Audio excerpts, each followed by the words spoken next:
মা শারদা তখন বেলুন মঠে রয়েছেন। তো একদিন মা গঙ্গার পাড়ে বসে আছেন। মায়ের মনটা খুব খারাপ, কারণ খুব বেশি দিন হয়নি ঠাকুর দেহত্যাগ করেছেন, ঠাকুর লীলা সংবরণ করেছেন। এই জন্য মায়ের মনের অবস্থা ভালো নেই। তো একাই বসে আছেন গঙ্গার পাড়ে, যে ঘাটটা আমরা এখনো বেলুর মঠে গিয়ে দেখতে পাই, মায়ের ঘাট নামে পরিচিত। সেই ঘাটে বসে আছেন মা, মন খারাপ করে। তো হঠাৎ করেই মা দেখছেন দূরে গঙ্গার দিকে তাকিয়ে যে ঠাকুর যেন কোথা থেকে ছুটতে ছুটতে হন্তদন্ত হয়ে এসে গঙ্গার জলে নামতে শুরু করলেন, এবং আস্তে আস্তে গঙ্গার জলে নামতে নামতে ঠাকুর একেবারে মিলিয়ে গেলেন গঙ্গার জলের সাথে। ঠাকুরের দেহ মিলেমিশে একাকার হয়ে গেল গঙ্গার জলের সাথে। এক আশ্চর্য ঘটনা।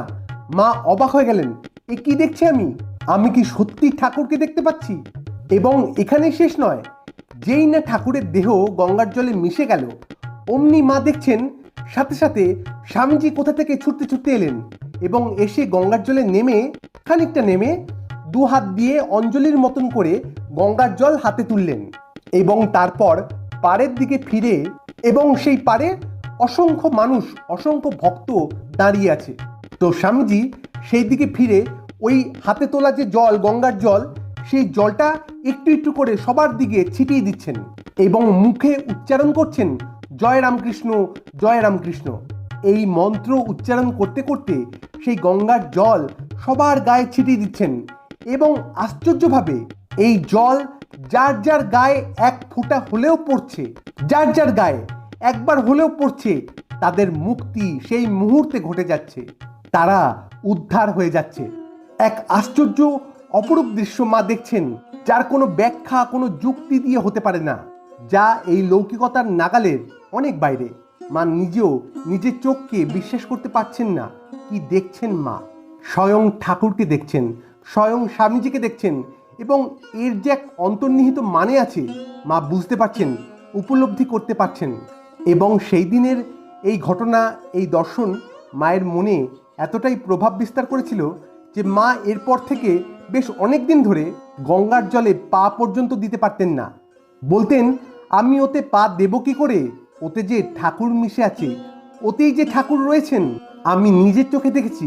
গঙ্গায় নেমে আর স্নান করতেন না মা, বেশ অনেক দিন ধরে।